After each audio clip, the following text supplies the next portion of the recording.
Hi, welcome to another sky portrait from Emerald Hill Skies. My name's Doug, and we're imaging tonight from the outskirts of Louisville, Kentucky. We refer to these as sky portraits because they're kind of a close-up on a deep space object. And the object we're looking at tonight is M94, Messier 94. This is located in the constellation of Canis Venatici, and that's Latin, I guess, for hunting dogs. They don't really look like hunting dogs to me. It's just like two dots, two star dots. But I suppose if you've got a big imagination, let's put some other constellations up there on the sky, and I think you'll see a little bit more that's recognizable. This is the Big Dipper, part of the constellation Ursa Major, and you see the two pointer stars and the Dipper that point at the North Star.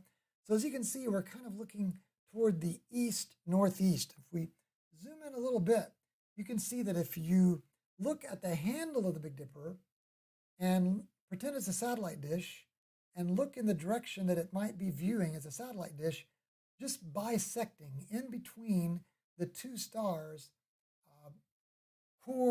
Caroli and Chara, which are the two stars of the hunting dogs, you'll find Messier 94. Now, this galaxy at first glance doesn't look like it has that much to offer. It has such a bright core, and the outsides are just fuzzy. At first, it looks like an elliptical galaxy, but it's not. It is, in fact, an interesting spiral galaxy. Let me just check our audio here, just to make sure. Yeah, okay, so we've got audio. And it is, in fact, a spiral galaxy. In fact, it's so active. And sometimes when a galaxy is as active as M94, we refer to it as a starburst galaxy. Now, that's not exactly a very scientific term.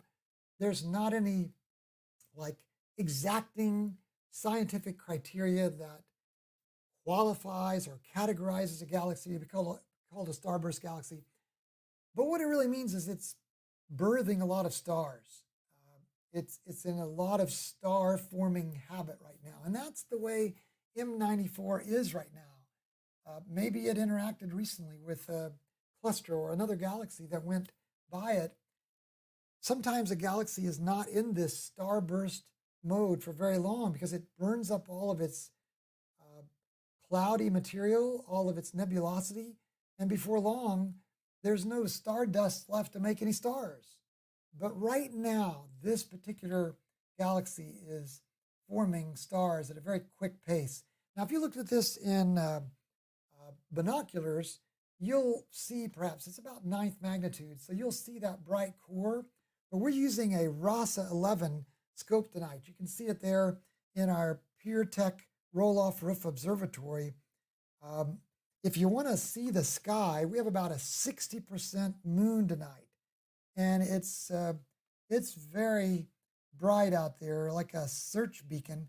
But I think in that screen, you can probably still pick out the, see if I can somehow gesture this for you. If I get over there on that screen, can you see my gesture? I don't know if you can or not. But anyway, you see the Big Dipper right there in the middle. And there's the back side of the Big Dipper, the handle, in other words, aiming toward those two stars. And that's where we're going to look right now in this live view right here. Let's do another color balance and bring all those peaks together, and then let's pull this black level. So that's the beginning of our dark, our blackest blacks. We're going to redefine it as right there on those peaks. And then let's bring these mids in. Maybe not quite that much. Increase that contrast. Okay, now I think you can see those spiral arms that are swinging around this galaxy. You can see quite a bit of dust. Now that's the limit of this field of view of this RASA 11. But let's zoom in a little more. Let's get up to about 200%. This is now we're in digital zoom. Now you can start to see a few of those stars, maybe the brightest stars in those outer regions. And in a way, you can see a hint of this outer outer band of clouds that are swirling around this galaxy. And these clouds were just discovered recently, like in the last 30 years or so. Let's go over to the Wikipedia article about this. I guess I was trying to figure out when those outer rings were discovered. Doesn't really say. Strong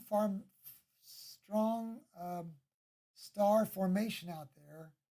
But we used to think this galaxy is a lot smaller than we now do. Maybe as recently as 2009, we've got this outer ring that's not closed. It's a complex structure of spiral arms, and it's very active in its star formation. But what I like to see is the Hubble view on this. Look at all those stars being born. This is like a stellar nursery out in those outer rings. And look at all this material out here being flung out. This would be like just the gases and dust that's being flung out from the inner core, this bright, bright hub of this galaxy. This was discovered by Pierre Messier in 1781. I understand just 2 days after he discovered it, the French astronomer Messier, Charles Messier, published it in his catalog because it was so beautiful to them from Paris.